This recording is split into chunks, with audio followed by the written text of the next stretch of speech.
Hello guys, Shubhankar Mishra here, and last time we learned conditional statements in Python. Today we're going to be learning lists. When you're programming in Python, you'll usually be dealing with large amounts of data and you want to manage it and organize it properly. Otherwise, it'll get messy. And to do that, we can use lists. Lists are essentially structures in Python that help us to manage and organize data properly in an orderly manner. To show you guys an example, let's first give the list a name, a descriptive name, which basically describes the values we're going to enter in a list. So if I want to make a list of friends, my friends, then I give the name of the friends, my list, friends. And now I'll give an open and close square brackets, and it lets Python know that we want to make a list and enter multiple values. Now let's give some names over here. Mike, I guess, John, and another one over here. Let's give it Karen.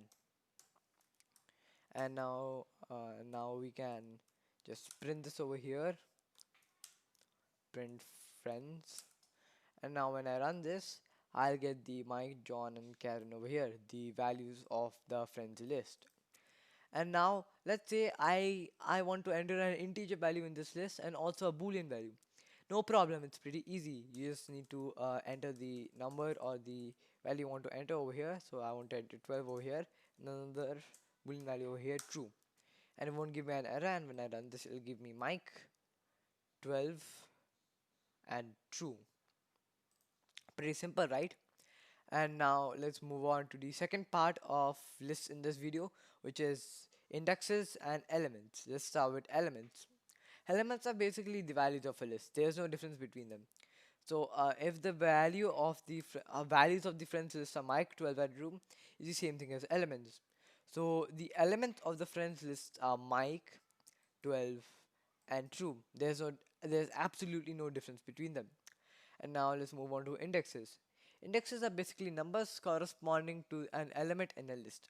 To show it to you guys, the an index always starts with 0. Let's show Mike will be 0, 12 will be 1, and true will be 2. And if you want to access something over here, we can just enter another square bracket over here, and when we do, we can enter an index over here. So let's say I wanted to print Mike. No problem, just enter the index over here of 0, the first element, and it'll give us Mike over here. Now let's say I wanted to print true. How can I do that? I'll just enter 2 over here, which is the index of true, and now it'll give me true over here. And now let's move with the more complex structures such as negative numbers. So negative numbers basically start from the reverse order. So let's say I wanted to print true with a negative number. How will I do that?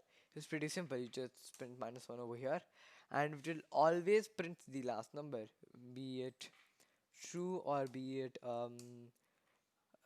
Kyle or anything in fact.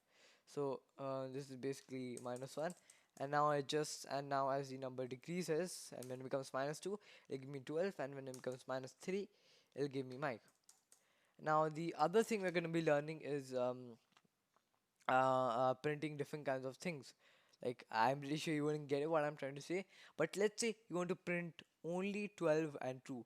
I don't want to print Mike, because if you don't do anything over here, you'll get Mike, 12, and true, but I don't want you to print Mike over here. How will I do that? It's pretty simple. You don't need to remove anything. You can just enter the index of the element you want to start with, which is 12. So the index of 12 is 1, and I also wanted to print true over here, because if I do this, it'll only give me 12. To do that, I'll enter a semicolon over here, and when I do this, it'll give me 12 and true. And let's say I only wanted to enter Mike and 12 but not 2. It's pretty simple.